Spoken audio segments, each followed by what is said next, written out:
Well, allow me to introduce myself. I'm Dr. Don Blanton. I am board certified in internal medicine and emergency medicine. My career's been in emergency medicine. Was on the faculty at Vanderbilt when we created the residency program there in emergency medicine, and was medical director of the Nashville Fire Department EMS system for a decade, which was so much fun. They gave me a red car with lights and sirens. It was great. My favorite TV show growing up was Adam 12, so I was in heaven. It was great. Don't need quite the adrenaline I once did, so this is something I can do up until my old age that's better than doing spinal taps on 6-year-olds at 3 o'clock in the morning.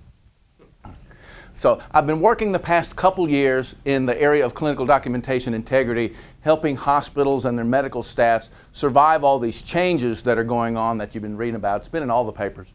So the excuse of the presentation is ICD-10. What's much more important to our practice is what they're doing with these codes, ICD-9, ICD-10 codes, after they leave the hospital. So we're going to talk about risk adjustments, quality, cost efficiency analysis, the changing reimbursement environment, and literature definitions of conditions that we still get to define, and the thresholds between severity of illness that help communicate to the administrative and processing system the complexity of the care of the patients that we're taking care of. Just a couple of weeks ago now, Medicare and Medicaid services announced that they're going to implement bundled payments in the area of ortho, hip replacement, and knee replacement. Not everywhere, but in 75 different geographic regions of the country, but we're included. And so this test of bundled payments, it's still in the proposal phase. They are open for feedback until the end of August, I think. But this has been coming for a while, and it's coming. Because they've noticed that there's huge variation in charges for these replacements that can be double some places compared to others. So they're trying to corral that. The average savings per case is actually just a little less than $400 a case, but you'll see in 2014 they did 430,000 of these joint replacements, so it adds up. So these are the geographic regions, and we are amongst them. About 800 hospitals, and we're on the list. So this covers the hospitalization period and the 90 days post-hospitalization. So all the follow-up outpatient visits, physical therapy, home health services, if they have to come back to the ER, if they have to be readmitted, there's no extra money that comes for those things. It all comes out of that original bundle. And the readmission rate for these joint replacements has been around 15%. So hospitals are going to continue to get paid for their services under Medicare's fee-for-service system, but at the end of the year, they're going to assess all of these things, and they may have to pay back a penalty. They're going to be fairly forgiving the first year, but after the first year, the hospitals are going to have to absorb the risk. So this changes the incentive for primary care physicians to cooperate more with the orthopedists, to cooperate more with the radiologist and the anesthesiologist and the physical therapist and the home health people, discharge planning, to streamline the hospitalization, shorten turnaround times for things, and once they go home to make sure they're active and taking their medication and getting their physical therapy and that sort of thing. We have until September the 8th to comment on this proposal. Now, Dr. Ezekiel Emanuel, who's the brother of Chicago's Mayor Rahm Emanuel, has been very prominent in the implementation of the Affordable Care Act in general, and he's heavily pushing that bundle payments cover everything, not just ortho and not just these ortho procedures. Now, the ultimate bundle is capitated payment, where for a certain patient population you have this much money to spend per patient. This is all you get, spend it wisely. And that's kind of how Britain's system is doing, and that's not really going over so well. Now, since I've been in LA, I've listened to KFI on the radio a little bit. Not my favorite radio station. My favorite radio station is WIIFM. What's in it for me? Now that we're going to bundle payments in this area, and we know it's coming for other things, we have a personal incentive to pay more attention to how the money gets spent, because we're involved in what's left over. So ICD-10 is coming October the 1st. Big increase in the number of diagnostic codes from about 15,000 to 70,000, which was a big deal when those numbers were first announced, but we've since come to understand that about half of those are related to the musculoskeletal system, which is your area of interest, but a full third of them is just because we've added left and right. You add left, you have to have a right. For a lot of things, there's a bilateral, and for a lot of conditions, there's a unspecified code. So where we had one code, now we may have 4 for the same thing. We advise using caution with the unspecified code. If the payers know, we know if it's left or right, or we should know, but we just don't report that, may give them an excuse not to pay the tab. So we need to be careful about that. Important documentations in ICD-10, acuity. There are chronic conditions that people have that get worse and they come into the hospital with them, like heart failure, asthma. So we have to differentiate their chronic condition from the reason they're in the hospital with their chronic condition, and it's usually just an acute exacerbation. They had heart failure last week, they weren't in the hospital. What's different? Well, they had an acute exacerbation of heart failure, but in addition to that, they want to know if it's systolic or diastolic in functionality, asthma, acute exacerbation, or status asthmaticus. Increased anatomic specificity, where there was one code for neoplasm of the lung, now we have left, right, upper lobe, lower lobe, more than one lobe, overlapping lobe. Lateralization, left and right, we got that. Episodes of care are important in the orthopedic arena because they apply only in 2 patient categories: trauma, which is your area of interest, and medication and toxicity related events, not so much your area of interest. The initial code is applied to the acute treatment phase. So the initial hospitalization would all get initial care codes. The subsequent care code, it's the last digit of that 7-digit ICD-10 code, is applied during the healing process. So if they're back in the office getting a cast check or suture removal, that sort of thing would be part of that. The sequelae code is after the healing is totally and completely finished and complete. It relates that incident to the original incident. If somebody has arthritis after trauma to a joint that then requires joint replacement, that code would link it to the original traumatic injury, and then there would be new codes for everything else that goes on. Combination codes that combine several different aspects and descriptors into one single code. And present on admission identifiers, there's a list of hospital-acquired conditions that if they occur after the inpatient order is written, even though they may be a secondary diagnosis that has a certain relative weight attached to it, it does not accrue to benefit our quality of care analysis, our cost efficiency analysis, because they deem it shouldn't have happened, so we don't get extra credit for it. If it would be something that if it were present on admission, that the hospital would get increased relative weight credit for toward their establishment of their DRG and reimbursement, then if it happens after the inpatient order is written, then they don't get that additional reimbursement either. So, things like DVTs and pulmonary emboli should not occur during the course of the hospitalization. Pressure ulcers, we get dinged if it's a stage 3 or stage 4 pressure ulcer if that occurs during the course of the hospitalization, unless it's present on admission. Even if they have a stage 1 pressure ulcer on admission, which is just red skin that doesn't blanch when you press on it, if that progresses during an extended hospitalization, we don't get dinged for that, but it has to be present on admission. Here's an example of acuity, laterality, anatomic specificity, and a combination code. Osteomyelitis, whether it's acute, subacute, or chronic, left or right, ankle and foot versus radius and ulna, versus the complication of a draining sinus with the left tibia and fibula. There are just a lot of different codes for a bunch of different things.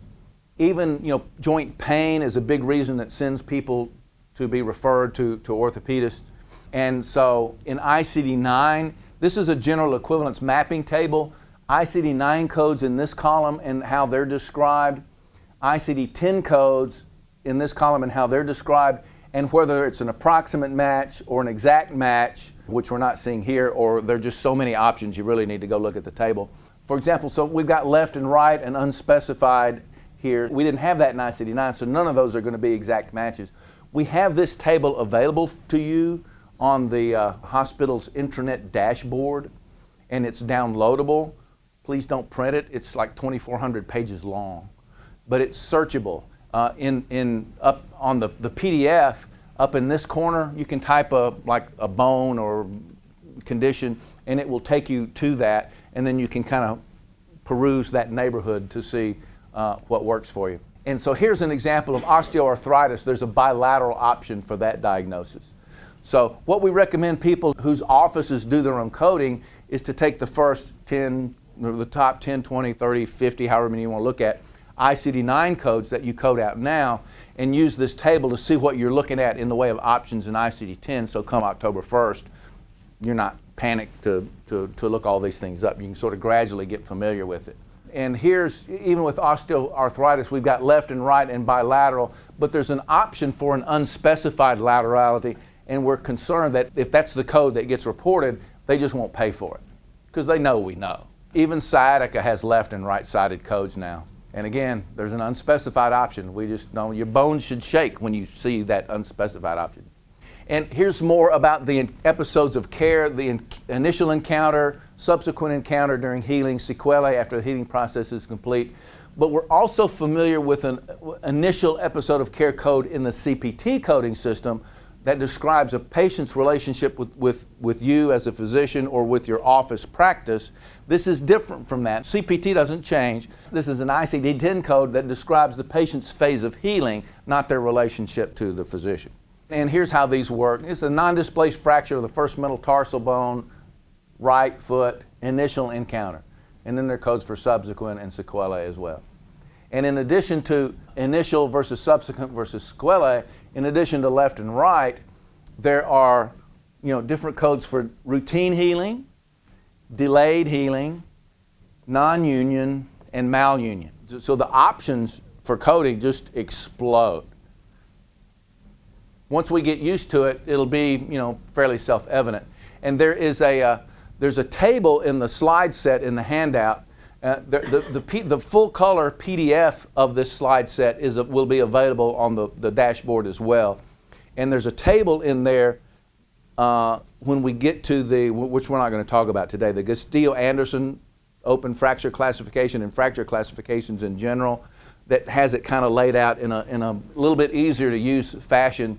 That's because the first time I saw that table with all the options, it was just straight lines of everything, and it was more than my brain could absorb. So I've tried to simplify it a little bit.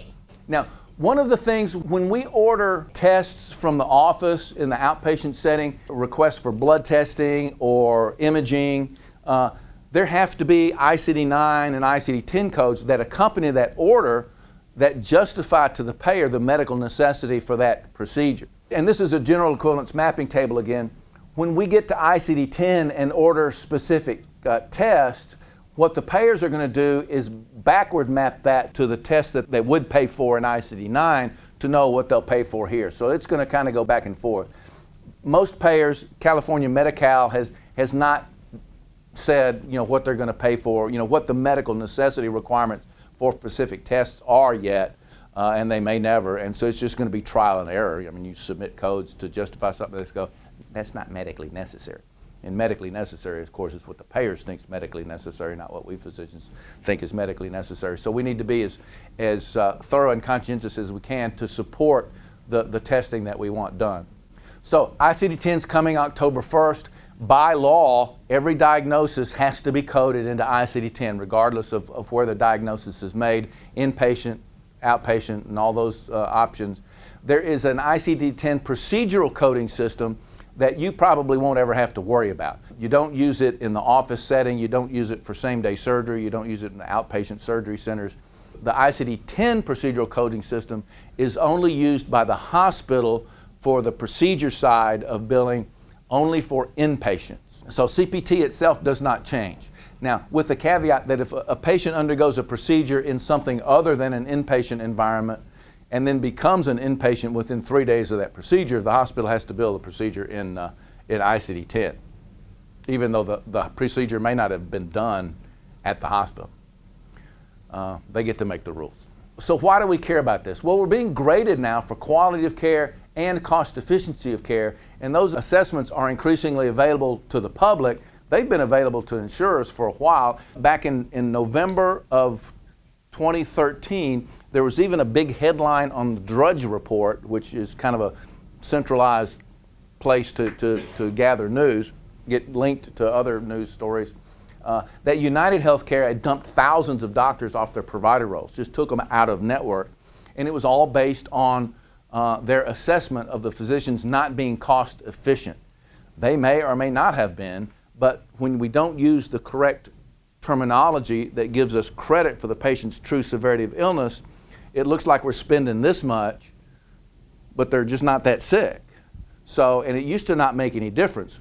We bill orthopedic procedures based on the procedure that you do, and it doesn't matter how many other secondary conditions they have, didn't change what you got paid. So there's no point to document all those things. It just wasn't necessary. But now, as bundle payments arrive, there's a certain base rate for the procedure, but then all those secondary diagnoses that add to the complexity of the patient's care, now they make the pie bigger. They make the pie bigger. So our slice of the pie is going to be based on the size of the whole pie.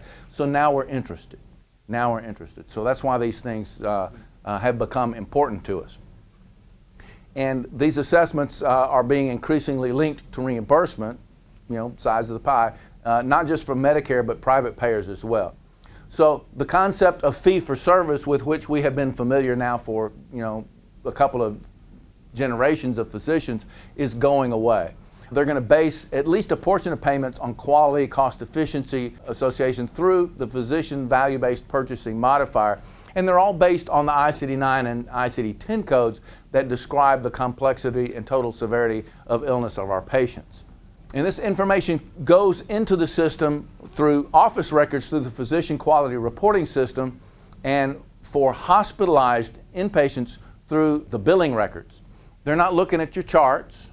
They're not talking to your patients. They're getting all this from the billing records. Every ICD-9 code that the coders can abstract is listed here. Length of stay data, how much we spend to accomplish their care. And this is the database that they're using to identify how good we are and how cost efficient we are. And for the public representation of this data, this is a screenshot from Medicare.gov website that is available to anybody anywhere in the world with a computer and an internet connection. Now, right now, it's pretty much just a directory, names, addresses, phone numbers, but soon this quality data is going to be represented here, and the public will have access to that. Now, there is a more confidential report that's available to you called the Quality Resource Use Report, or the QRUR, that's based on the same information coming from office data and from hospitalized data, and they're going to grade each of us as either high, average, or low for both cost and quality. And this more detailed information is available to you, and there's an appendix in the back of the handout and at the end of the slide set that you can download from the dashboard that tells you how to access your own QRUR information. Now, these modifications in the fee-for-service rates that are linked to cost and quality are already happening this year to the largest groups that have 100 or more members that bill under the same tax ID number. Does not affect us here at Pomona Valley. But by the year 2017, every physician is going to be involved in that, and they're looking at data beginning 2 years prior. So they're looking at our stuff now. We're 6 months into them beginning to look at the quality of our accumulated diagnoses and how much we spend and that sort of thing. And they're basing these judgments on these 4 conditions: COPD, emphysema, coronary artery disease, heart failure, and diabetes, none of which you guys are primary care providers for, but you certainly see patients with these conditions. And if we are deemed to be, after all this analysis, high quality and low cost, then they'll boost our reimbursements 4%.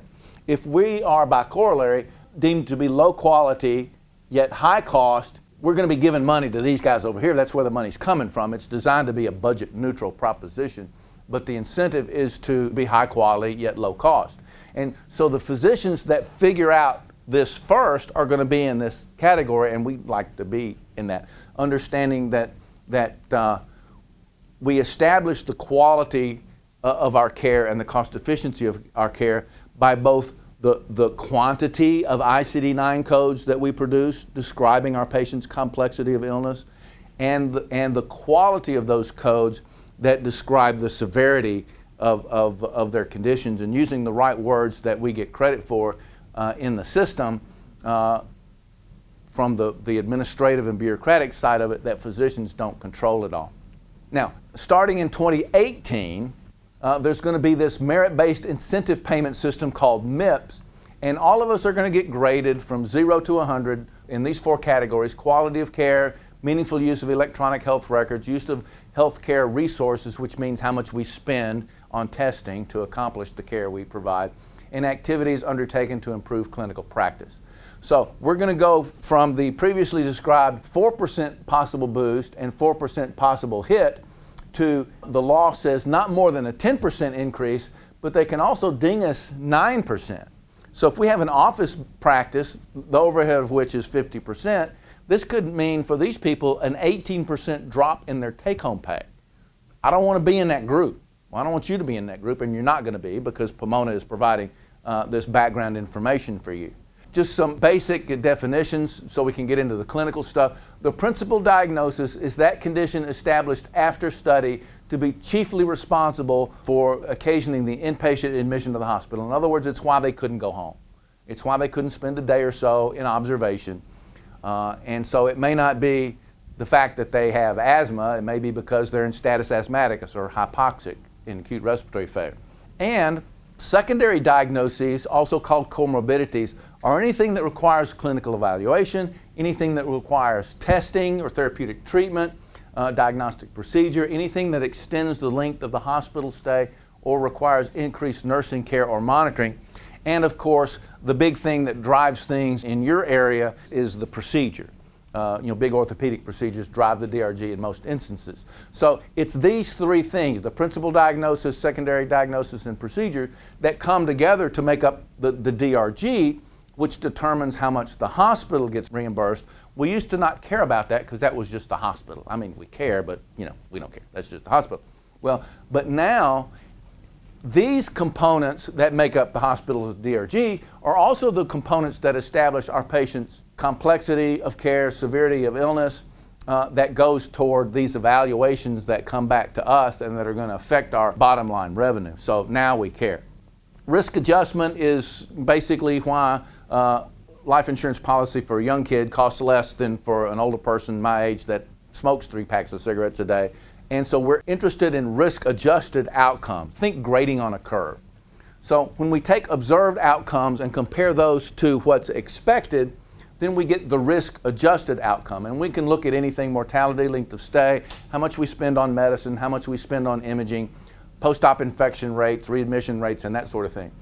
When we get the observed versus expected risk-adjusted outcome and compare that to expenditures, how much we spent to get there, then we get the concept of cost efficiency. So that's basically how they're doing this. So the observed metric is easy enough to identify. That's what's on the chart. That's the product of our care and the patient's demographics that they bring to us. But who are these people they're comparing my care to, and how do they identify those? Well, these are other physicians' patients with similar demographics, age, sex, and similar principles, secondary diagnoses, and procedures to my patients that are deemed to influence whatever metric it is we're studying. So if the height of that bar represents my patient's true, total, complete complexity of illness, severity of illness, but the height of this bar represents, because of my documentation, what the coders can code and report and tell the world how sick my patient is, then between those 2 bars, we've got an issue. And it's this documentation gap that's the difference between my patient's true severity of illness and how that is represented. And it's determined entirely by the language I use on the medical record and the coder's ability to translate that into the ICD-9 and ICD-10 administrative languages for ascribing credit to me. So the pool of other patients depends not on how sick my patient is, but how sick my patient looks on paper to the coder. And that's dependent upon what is written in the emergency physician's note, in the H&P, the progress note, the operative note, and most importantly, the discharge summary, which explains how the patient presented, what we identified, how we intervened, how they responded, and how we expect the post-operative phase to go. So when we close this gap, they won't be able to deny claims. They won't be able to not pay for claims because we will have fully justified the services and procedures that we do. Our quality portrayals will be accurate. Our cost efficiency portrayals will be accurate, and we'll be a long way down the line toward the specificity that's required for ICD-10. So there's the language that we use with each other and on the medical record, and then there are these processing languages for billing, coding, all these assessments, and there's no Rosetta Stone for these translations. Some things don't translate very well. So these are the three major languages that are used to communicate our patient care, and the first two are used for inpatient diagnoses, and the third, the HCC, is used for both inpatient and outpatient diagnoses. So regardless of where the diagnosis is made, they contribute to the HCC analogies. But all these languages are designed to communicate the patient's severity of illness. In the MS-DRG system, the principal diagnosis for all of these is what it is. For the secondary diagnoses, they are stratified according to their severity of illness within that condition. And they revolve around a term called a CC. One C stands for comorbidity, the second complication. Comorbidities are all those diagnoses that the patient brings with them to the hospital. Complications are those things that arise after the inpatient order is written. And an MCC just means a major one of those, a major complication or comorbidity. So it's a three-tiered system. The highest level of severity is the MCC, the middle level CC, and then neither one of those. And for those, we get no increased relative weight credit accrued at all.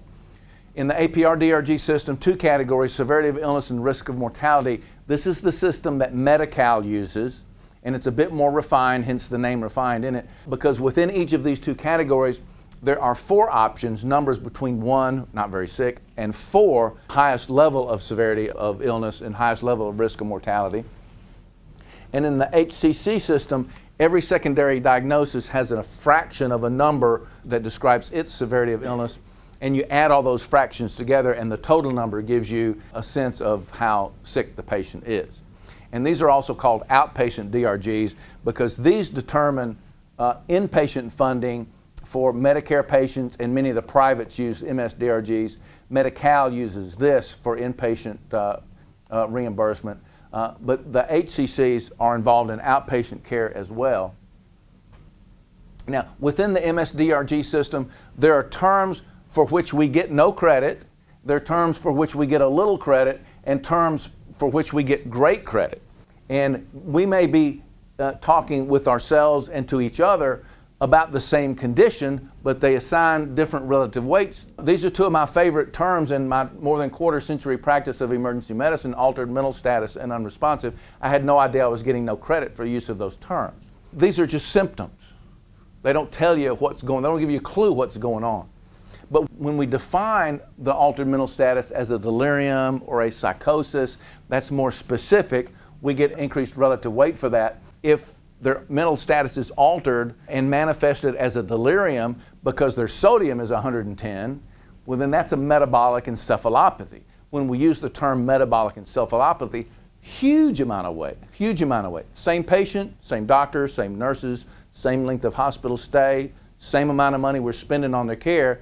We get huge credit when we describe it as a toxic encephalopathy or a metabolic encephalopathy.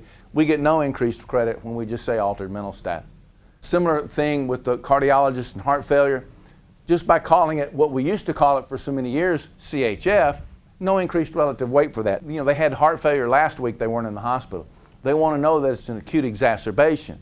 And in addition, they want to know whether it's a systolic functionality problem or a diastolic filling problem. So no increased credit for symptoms. When we get into functionality and acuity, big increased relative weight is accrued. The HCC system is important for us because this is the methodology they use to grade us. This is the methodology they use to adjust our reimbursements back. After we bill CPT codes, we still bill them exactly the same way we always have. The amount of money we get back may be adjusted a little bit. This is the methodology that CMS uses to identify the cost per Medicare beneficiary, and it's the system they use to fund ACOs to decide how much money the Accountable Care Organization is going to get for that patient's care for the next year, and how they fund independent practice organizations and the like. And this is the one where every secondary diagnosis has a fraction of amount of relative weight assigned to it, and you add those together. And this is an example of one patient who's a 65-year-old female who has all of these things going on with her: breast cancer, metastasized to bone, malnutrition, pressure ulcers. If we note them all and multiply them by the base reimbursement rate, then we've got almost $60,000 to care for her next year. As we are less and less precise in our documentation, and we leave things out. We leave out the stage 4 pressure ulcer, we're down to here. We leave out any mention of the pressure ulcers, and we're down to there. We don't note that she's malnourished. These all expire at the end of the calendar year and have to be renewed. And the incentive of that is so some physician sees this patient every calendar year to try to stay ahead of things.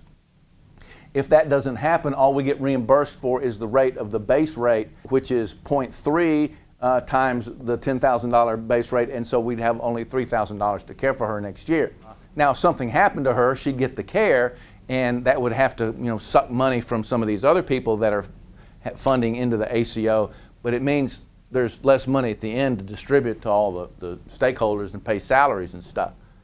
The term history of is highlighted because in our training and practice, we've used the phrase history of ambiguously. I have a history of strep throat. I don't have strep throat today. I have no sequelae of strep throat. But when we describe somebody as having hypertension, emphysema, diabetes, if we say history of those things, we're communicating that they've still got them because those things don't go away. Well, the coding system doesn't understand those ambiguities. So they think the phrase history of means they had it. They don't have it anymore. And we're not doing anything to treat it now. And so in an instance like breast cancer, when the treatment is through and we're not doing anything to treat it, we don't want it to go off the problem list because sometimes that comes back. And because we're not expending any resources toward its treatment, we're not getting any resources, but it keeps it on the problem list. This is a screenshot of a table that we have for you also on the dashboard. Every ICD-10 code, its description, and in these 3 languages that we've talked about, what the code numbers are and what their relative weight assignments are for patients that live in the community versus patients who are institutionalized like in nursing homes.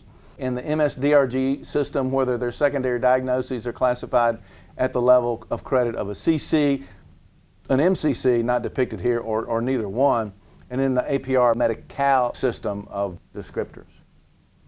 Now, we mentioned that bundle payments are coming for joint replacements in orthopedics, and they want to get away from just paying for quantity and want to have some quality incentive there. So in the current system, in the unbundled system, everybody that's involved in the patient's care sends a bill, everybody gets a check. In the bundle payment environment, there's one check.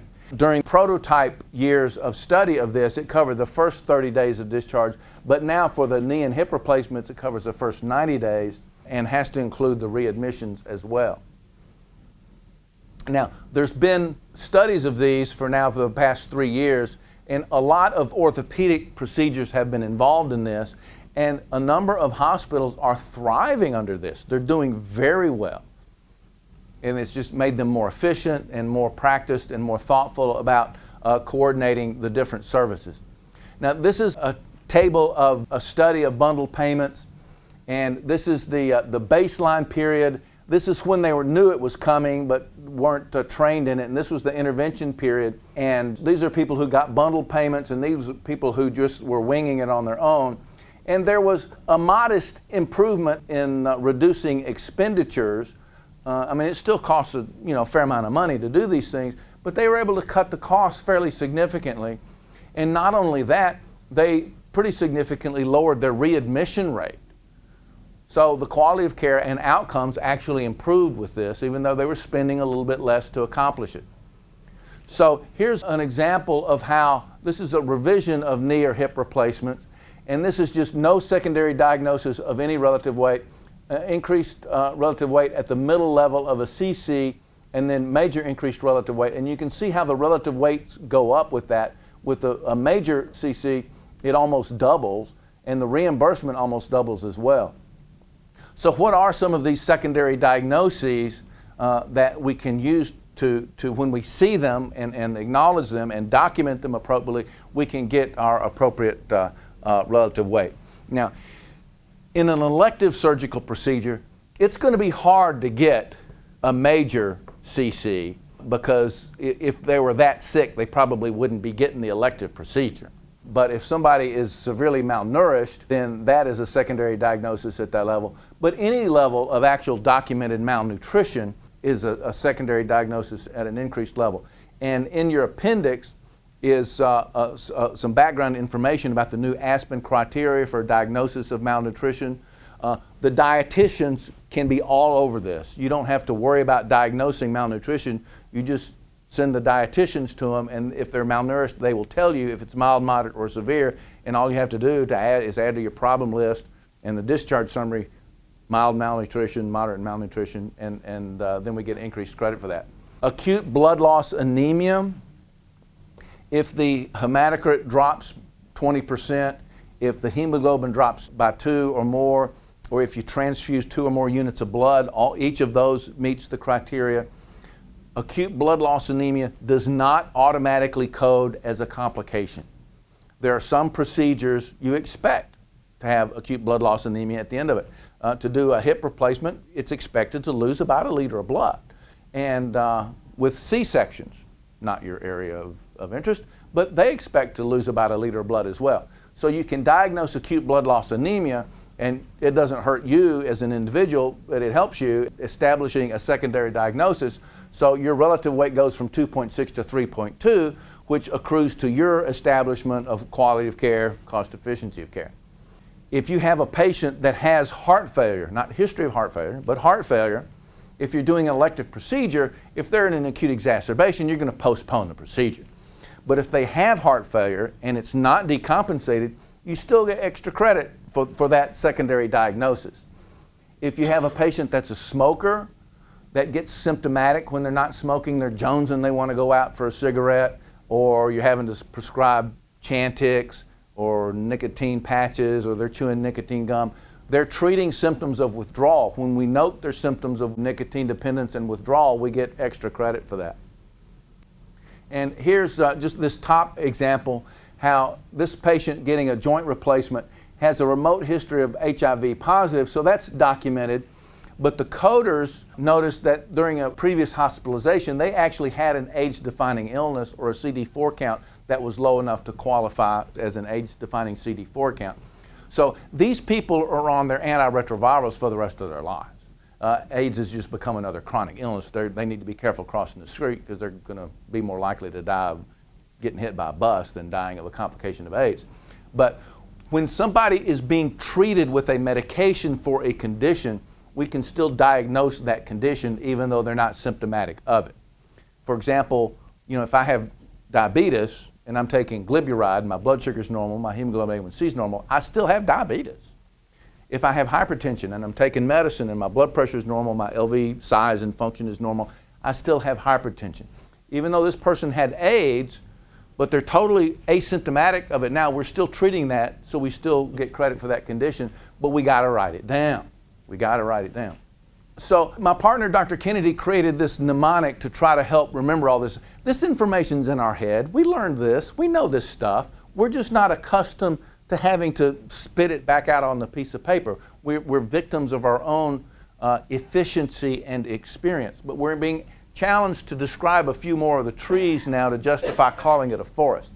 So he created this mnemonic, music. We're from Nashville. Easy for us to remember.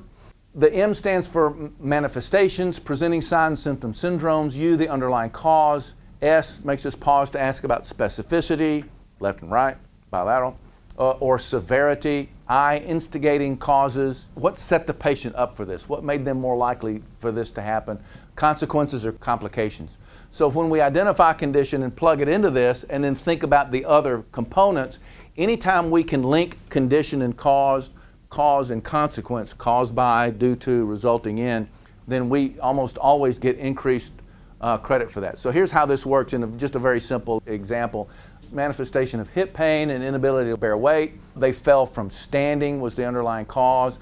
Severity or specificity, they have a fracture of the left hip due to osteoporosis.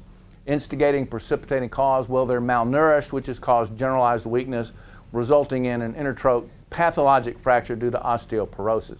So we get increased relative weight for pathologic fractures. We get increased rate for the malnutrition. And because the pathologic fracture is due to osteoporosis, we get relative weight for that. So fragility fracture is a fracture that's sustained with trauma, no more than a fall from a standing height or less, that occurs under circumstances that would not cause a fracture in a normal, healthy bone. And the most common cause of fragility fracture is osteoporosis, and we hardly ever see it diagnosed. We hardly ever see it written down. But it greatly increases the relative weight assigned. For example, here's just a fracture of the hip and pelvis without an MCC. So this can either be not any secondary diagnosis or secondary diagnosis at the middle level, relative weight 0.7.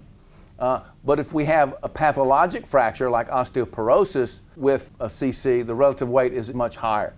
So it does add to the relative weight. So this is an intertrochanteric fracture with other things that can add a secondary diagnosis, and you can see how it increases the relative weight, increases the reimbursement rate, but also when we add these secondary diagnoses, the increased relative weight accrues to our quality of care scores, but there are magically appearing increased days of expected length of stay that go along with this. So there's some hidden benefits in there too. I don't know if you've ever felt pressure to get the patient out of the hospital because we're running out of days.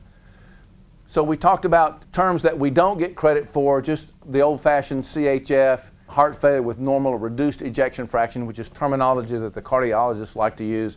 The coding system doesn't recognize that. We have to say whether it's systolic, diastolic, or combined. Chronic respiratory failure, somebody that's on home oxygen. For Medicare to pay for home oxygen, there has to be a blood gas analysis out there somewhere that documents they're hypoxic en room air, which is, definition of chronic respiratory failure.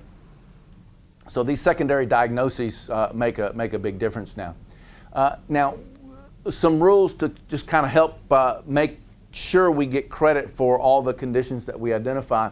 We want to make sure that the reviewers of our records understand that the conditions we document are valid. If I just document sepsis in the chart today, the coders can code sepsis. But a review audit contractor is going to look at that chart and say, well, you just mentioned it one time, so you must not be very convinced the patient has this, so we're going to take that away from you. And that's how they make their money, is taking money away from the hospital. They get to keep a percentage of it. So when we establish a condition, we like to mention it 3 times on the H&P, in a progress note, in the discharge summary, just to establish that clinical validity. And to allow us to process our thinking to make sure we're not missing anything, 3 parts of speech. The condition itself is the noun, the adjective, something to describe it, acute, chronic, acute on chronic. If it's a chronic condition, is it different today than from what it was last week? And once they're in the hospital, how's it going? Are they better, worse, the same, or has the condition resolved? And then the verb, the third part of speech is the verb. What are you going to do about it? What are you doing about it? What did you do about it?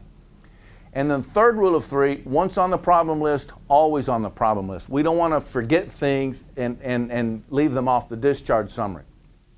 So when things improve and go away, acute respiratory failure improves, sepsis improves, status asthmaticus improves, we don't want to forget those when it's time to produce the discharge summary. The CDI team can help us a great deal with this. The relationship between physicians and the coders and the clinical documentation specialists is actually mandated by law. It's part of the, not the Affordable Care Act, but the HIPAA legislation from 1996, what was then called the Kennedy-Castlebaum Act, mandates this. So when our handwriting is not so good or our wording is not clear, consistency, just to document that, yes, we're certain that the patient had this condition. If I say TIA and the neurologist says stroke, they need to clarify that. But clearly what clinical documentation integrity is not, it's not upcoding. Upcoding is describing the patient as having a condition they do not have. That's against the law, we don't do that. What CDI is understanding these rules and regulations and guidelines that have been prepared and written for us, largely by non-physicians, but that we're mandated by law to follow. And Medicare is mandated, and all the insurance payers are mandated to follow these by law too. So if we diagnose a condition and the radiologic findings, the laboratory findings, the clinical findings support that, they have to pay for that. They can't deny that. And that's the approach when we review cases that have been denied. We scour the medical record for the clinical information. We scour the literature that supports the definitions and the thresholds that we use, and write the insurance company back. And we're very polite in our language. We write it one way, and then we come back later and take all the emotion out of it, the foul language out of it. But it's been very effective. They're looking for low-hanging fruit. They're looking for hospitals that don't defend the denials, which means they'll be back. but I serve as a remote physician advisor to some hospitals in Southern California. And we wrote about 3 letters, here's what the patient had, here's what the literature says. They stopped hassling us. They haven't had a denial in months. They'll go someplace else. The review audit contractors, if they realize they're not going to get any money out of this hospital, they'll move on someplace else. Pressure sores. We know about those. They're very important in orthopedic practice. Now, we as physicians have to document the existence and the presence of the sore. They can get the staging information from the nurse's notes, but we still have to document that they're there. And new for ICD-10 are coding for non-pressure ulcer codes. The layers are similar. Pressure ulcers have numbers. The non-pressure ulcers are still just described with language, but necrosis of the fat layer, necrosis of the muscle layer, necrosis of the bone. So the depth and involvement are similar. This is an example of a query that also includes linking issues like, if there's a diabetic neuropathy or a vasculopathy, we get increased credit when we can link that, and whether it's present on admission or not is very important to note. Now, coders cannot lead the clinician toward selecting a response to a query. For example, if a patient meets the criteria for anemia, but the clinician didn't say anemia, didn't use the word anemia, we can't send you the anemia query because anemia is in the name of the query. We send you the abnormal blood test query, and it can have all the different options for anemia in there, but we're not pointing to one over the other. So we have queries that talk about, blood, the 3 ways you can lose blood. You either lose it, you destroy it, in the blood vessel, or you stop making it. And so we get around the leading issue with that. Now, how we document debridement is so important. In the fiscal year 2006, Medicare paid out just over $21 million for excisional debridement. They got almost 17 of that back. They got more than 17 million of the 21 million back because the charting didn't document excisional debridement. They used the term sharp debridement, which apparently every residency program teaches the use of the term sharp debridement. It codes to non-excisional debridement. This is not new. The coding clinic has said this since 1988, but we continue to use the term sharp debridement. That word apparently didn't get out. Well, it's getting out now. So if we're using something sharp, scissors or scalpel, to cut tissue away from the wound margin, that's excisional debridement. We have to use the term excisional debridement. And we also want to know the type of tissue and the depth to which we're going. These are some of the root operations that the coders have to select from. Excision, if we remove tissue with scalpel or scissors. Extraction, just with wet to dry dressing removal. And extirpation is just foreign body removal, which is a term, extirpation, I'd never heard of before until I got into this. It sounds nasty, extirpation. And the depth of the excision as well. Excisional debridement is higher weighted than non-excisional debridement for each of these categories. No secondary diagnosis, mid-level, higher level, 0.7 versus 40% higher. With a secondary is 40% higher. Huge increased relative weight if there's a major secondary diagnosis. So learn to love excisional debridement. Now, sometimes these people with bad wounds are septic. So what are the criteria for sepsis? Because the relative weight of that goes up even higher.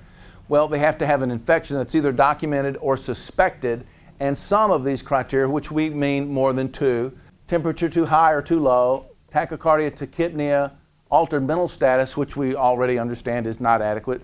If they're septic and their mental status is altered, then that's the encephalopathy of sepsis, which is very highly weighted as an MCC.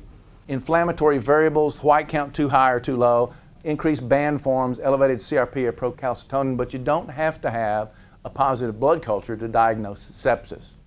Severe sepsis is sepsis with organ dysfunction, hypoxemia, kidney effects of decreased urine output or increased creatinine, and coab abnormalities. Ileus is dysfunction of the GI tract, thrombocytopenia, hyperbilirubinemia, and tissue perfusion, decreased refill and modeling. And then septic shock is the highest degree. Refractory hypotension is the classic definition, not responsive to fluid challenge. But now we have a secondary indicator of hypoperfusion of tissue that we can use even before the blood pressure is affected, and that's when a lactate level is greater than 4 millimoles per liter. it supports the diagnosis of compensated shock. In ICD-10, there's the systemic inflammatory response syndrome. In ICD-9, it could either be an infection or a non-infection. In ICD-10, SIRS applies to non-infectious causes, nothing to do with infection. Things like severe pancreatitis, major trauma, major burn, or tumor lysis syndrome. So if we think somebody is having an inflammatory response to infection, we have to use the word sepsis. Not SIRS due to infection, but just sepsis. We're going old school again on that. ICD-10 procedure codes with spinal fusions, the approach, the type of device that we leave in there, the number of levels at which we operate. And when we leave artificial things in there, the coders need to know what it's made out of, whether it's ceramic or titanium or peanut butter and jelly. Just you need to let them know what that is. Big emphasis on outcomes as well. Things that they have deemed ought not happen during the course of hospitalization. Pneumothoraces they didn't have when they came, DVTs, pulmonary emboli. On that table that we had that had every ICD-9 code in the 3 different languages we translate into, if there's something that's on the patient safety indicator list, it's marked on that table as well. Well, what's a complication and what's not? Well, that depends on your documentation. It needs to be something more than just routinely expected, something more than integral to the procedure. There needs to be a cause and effect relationship between the procedure or the condition and the outcome, and documentation that it's a complication. Now that doesn't mean that you can just never say the word complication and you'll have a 0 complication rate. If the coders identify something that might qualify that, they would be required to clarify that to you. And this is an example of a query and a clinical scenario. Forget that. Focus on the nomenclature, whether this is something that's actually a complication of the procedure, integral to the procedure, or not clinically significant. And this is language that you can introduce into the operative note and avoid getting a query that itself interrupts your practice flow. Intraoperative versus postoperative events have different coding now. Joint replacement and pinning. Some commonly missed secondary diagnoses of the mid-level and higher level, and these are all in the slide set that you can review. Big emphasis on readmissions. We've been looking at readmission rates now for 3 years for heart failure, MI, and pneumonia, but they're adding joint replacement to the monitoring watch now for readmission rates. And all of this is graded on a curve. It's when you see risk adjusted, think grading on a curve. And so this is a list of secondary diagnoses that go into the patient's overall severity of illness and complexity of care. So when they're looking at readmissions, if your patient has heart failure and pneumonia and renal failure, then your patient that is readmitted is going to get compared to other patients that have those same things. So a risk factor for readmission for joint replacements is morbid obesity. So if our patient gets readmitted and we didn't put on the record that they're morbidly obese, our readmission rate is getting compared to other readmissions that aren't morbidly obese. So we want those secondary diagnoses on the list, so we're comparing apples to apples and orange to orange, so our care is compared appropriately. And there's a reference here to a list of all the things that they consider. Pomona Valley's readmission penalty, the highest it can be is 3%. We're at 0.41, not too bad, but I don't like the way the trend's going. These are some of our neighbors and some national institutions, Brigham and Women, that's Harvard, Vanderbilt's doing pretty well. The University of Pennsylvania is getting the maximum 3% penalty. And that's not just 3% off of those, the heart failure, pneumonia, MI patient reimbursements. That's 3% off of every check Medicare sends to the University of Pennsylvania. And over a year's time, that's a big hit. It's an academic medical center. I'm sure it's a fine medical center. They just probably document horribly. Garbage in, garbage out. We don't tell them what we're taking care of. They don't know. Morbid obesity is one of the big risk factors. If they have that or these other things within the previous 12 months, increases the risk of readmission. Increased specificity for anatomy. And then these are some tables of terms that we may use, you may recognize using that we get no credit for, things that we get great credit for, and things that we get mid-level credit for. And the list of things that sometimes we miss when we're going from toe to toe. The Glasgow Coma Scale, we've used it in trauma for a long time. It can be used in any instance that changes someone's mental status. It doesn't have to be just trauma. But to get credit for it, we need to use the numbers for each of these 3 total categories, not just the total number. And the coders can document this from anybody's documentation of the Glasgow-Coping scale, whether it's pre-hospital, EMTs or paramedics, as long as we bring it into the medical record. But in the medical record, they can use nurses' documentation of these as well. And so if they have some of the worst findings in any of the categories, we get huge credit for it when it's present. But if we just give them the total number without the specificities, then even if the patient's in extremis, we don't get credit for that. We're human beings taking care of human beings, so there are codes for use, abuse, and dependence, not just for opioids, for alcohol, for methamphetamines, benzodiazepines. And if they have symptoms of issues with these, delirium, psychosis, dysfunctions, and withdrawal is the most frequent one that we would probably see, we get extra credit for that. And there's the definition of use, abuse versus dependency. Emphysema, if they have an exacerbation that we note, we get credit for that. Even in the absence of an exacerbation, if they have a lower respiratory tract infection, i.e. a cold, because if they have pneumonia, we're going to call it pneumonia, but if they have an acute lower respiratory tract infection, we get extra credit for that. Big codes for all sorts of tobacco issues, and we've talked about withdrawal symptoms for nicotine. When we note the withdrawal, we get extra credit for that. So we talked about the mnemonic. We don't have to remember 70,000 codes. We've got this device that helps us pull in additional information. We identify a condition and then use these other parameters to try to identify linking statements that we can use: caused by, due to, resulting in. That increases the relative weight. We have these tactics once we identify a condition to try to preserve them for the discharge summary so nothing gets missed, so we get credit. Lawyers tell us if we didn't document it, we didn't do it. Payers tell us if we didn't document it, we didn't diagnose it. What we say, if it's not documented, you can't get credit for it. We want you to get credit for your full patient severity of illness. So we won't have downcodings, we won't have denials, our quality portrayals will be accurate, our cost efficiency portrayals will be accurate, and we'll all sleep well. I greatly appreciate your time, greatly appreciate your attendance. I hope this has been somewhat enlightening, if not frightening. Thank you. Thank you.